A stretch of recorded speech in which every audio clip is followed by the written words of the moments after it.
And this is off target to the left. Didn't get there anyway. It's no good. And this score will stay right where it is.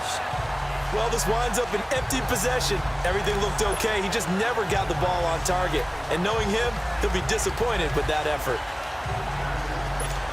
Here's a look at the 49ers offense as they make their way out for their first possession of the second half. They were able to get the ball back here, didn't surrender any points. Now they'll look to add to that lead. How about the boost the defense gave them? Going right out on the field, shutting them down, not giving up any points, and turning the ball back over. They want to do their part now and show them a little respect and some gratitude by scoring some points. And to get a little more cushion.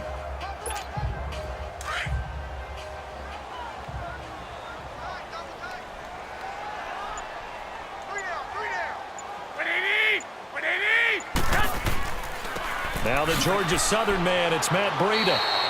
Give him 4 on the carry, and it'll make this a 3rd and about 2. Third quarter, and you've got the lead. You're not ready to go into that 4-minute offense to close the game out, but a running game can really benefit your team right now. The Niners on 3rd down. They've hit 4 of 7. Here it's 3rd and 2.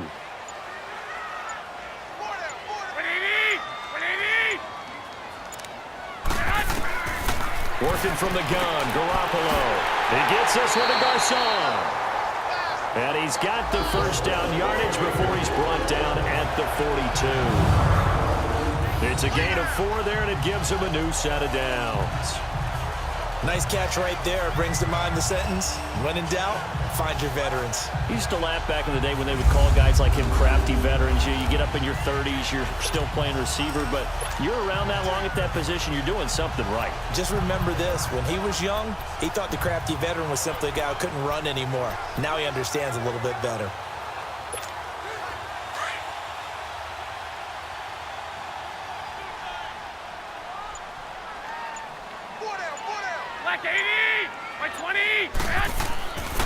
They run with Breida. It's a loss of 2 there, bringing up 2nd down. It's real easy to say this running game needs to be better, but the reality is they've been given little time to actually find a place to run the football. It's almost like the defense is there on the handoff.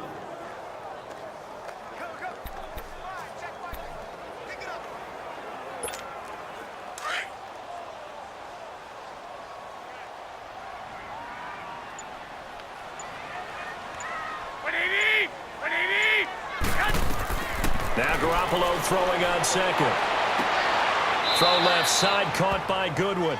And he'll go out of bounds after taking it a little further down inside the 40. The reception good for 7. It's 3rd down. In so many ways, throwing the hitch route is actually one of the safer things an offense can do. Get the ball out to the receiver as fast as possible, hope he's got man-to-man coverage, and hope that his athleticism wins on the perimeter. The Niners on 3rd down. They've had good success, 5 for 8 to this point. This will be 3rd and 5. A shotgun snap for Garoppolo. Goodwin able to haul it in.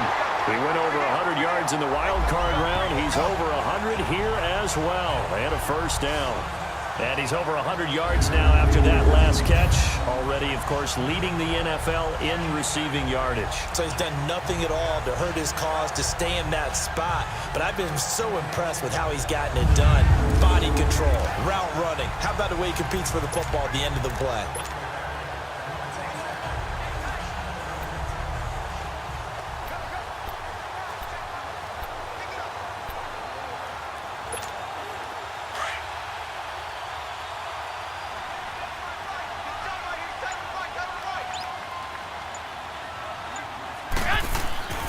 Now it's Jackson. And not much. Maybe a yard down to the 23.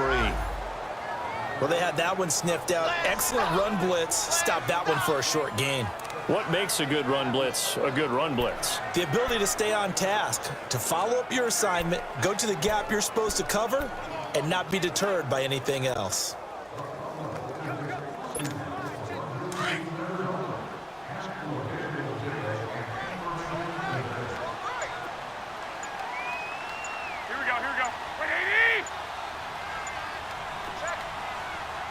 Play clock down to 3, and we're going to get a timeout here. It's just their first, so 2 remaining as they burn one here in this third quarter.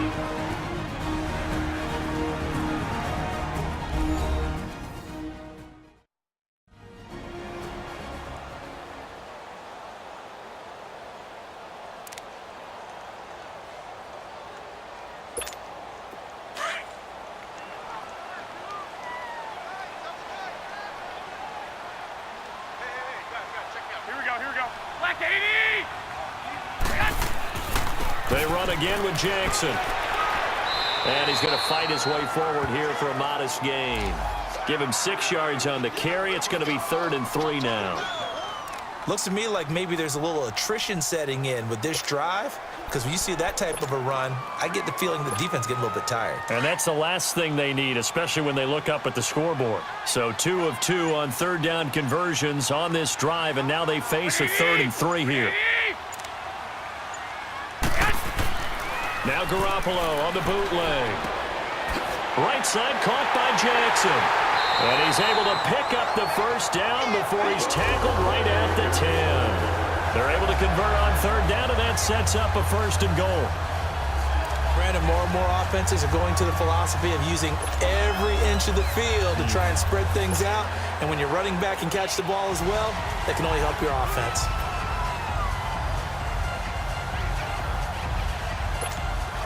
Garoppolo on the offense with a 1st and 10. And he's 4 for 4 now, throwing the ball to start the drive. 20, 180. Go ahead. Here we go. On the ground, this is Jackson.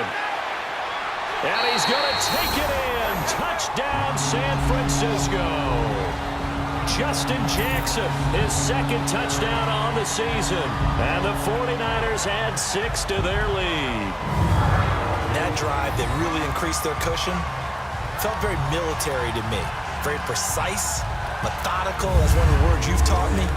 And they just got it done. And slowly but surely now starting to pull away a little bit. Things looking good for them here in the 3rd quarter. Not only pulling away, but you mentioned that slowly but surely. You also drain clock, too, with a drive like that. So you really give yourself an advantage.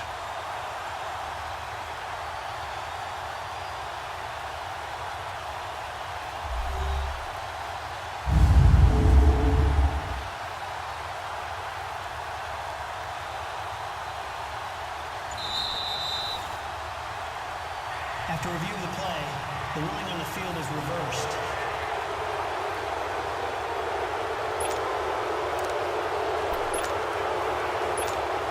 Another shot from the 1 on 2nd and goal.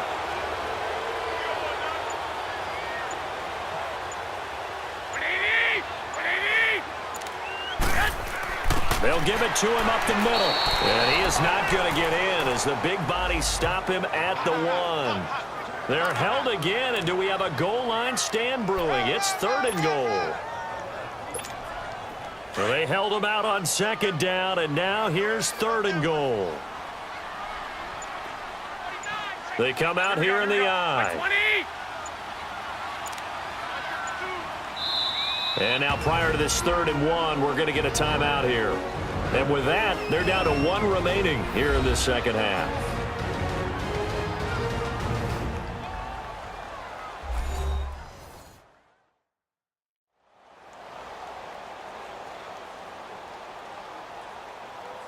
So the offense takes the timeout, and they are back out and ready to rock. So they held them out on 2nd down, and now here's 3rd and goal. Here we go. Now this time, Garoppolo will throw. Got a man, touchdown, 49ers, it's Selleck. 3 touchdown passes now for Jimmy Garoppolo. And the 49ers add on to their lead. Well, it was 3rd and 1. I was expecting run so much for that. They pass it, they score it. That had the feel of the head coach telling the offensive coordinator, you've got 4 downs here. We're going to go for it on 4th down unless there's a disaster on 3rd. Go ahead and take a shot if you want to. And he gratefully accepted the opportunity and did exactly that. If they didn't get it there, that had the feel that they would come back and try it on 4th down. Gold now out to kick it away. On the return, Clay. And he'll take it past the 25 and up to the 28-yard line. The Giants offense now gets ready to head back onto the field. Last time out, they had that long 50-plus yard field goal that they missed. And I'm sure on their sideline they're thinking to themselves, okay, do we still want to try one if we're in that position again? And I would dare say that the answer would be yes. They're going to have a lot of confidence in their kicker. But just to be on the safe side, I'm sure they told their offensive guys, can we get a little bit closer this time? Closer. Yeah, well, you know, I'd rather get in the end zone first and foremost. But if all else fails, less of a field goal attempt for him.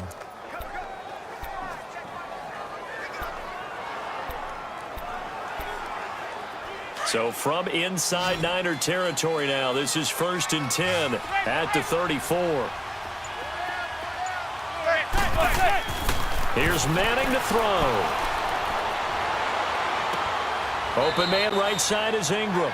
And he's going to get it down to the 33-yard line here. Just a yard on the catch there. It'll be 2nd and 9. Well, the strategy was evident there. Get it to your tight end and make it a one-on-one play with a cornerback. Who's usually going to win that one? The tight end, but not there. Not in this situation. How about the corner defeating that logic and making a really nice tackle? Now Manning throwing on 2nd down. Throw left side complete. It's Shepard. And this time not quite to the 30. It'll be down at the 31-yard line. That throw good for only a couple. It brings up 3rd down. Never make the mistake that the slot receivers, especially the little guys like we're watching here, are just quicker than fast. A lot of them combine quickness and speed, and they catch a lot of footballs, as we just saw there. Throwing is Manning on 3rd down. It's caught. Shepard. Give him 10 yards there as this offense is on a roll. This drive continues to plunge forward. Well, clearly one of his advantages as a passer is his height. Sit back in the pocket, fired over the middle. That makes things tougher defensively, doesn't it? It really does, because your goal is to move the quarterback off his initial spot when he gets his drop back completed. But when you have that type of height, he can stay in there if he's willing to take the hits and just fire over the top. Nowhere to turn this time, and he goes down. Sacked back at the 29. Earl Mitchell breaking through to get him for a loss of 7. What a nice read and play by the defensive tackle. Never bought the play-action fake. Went right for the quarterback and put him on the ground.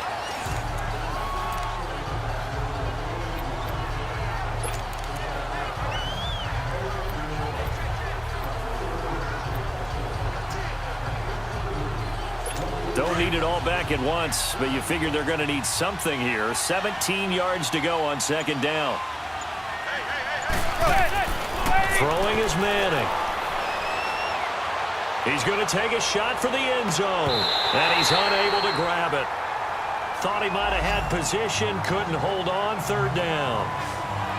This defense is continuing to contest every deep ball that is thrown downfield. And look, it doesn't matter whether you're playing man or zone. Eventually that becomes man on man, and you've got to trust yourself and go up at that moment of truth and make a play on the football.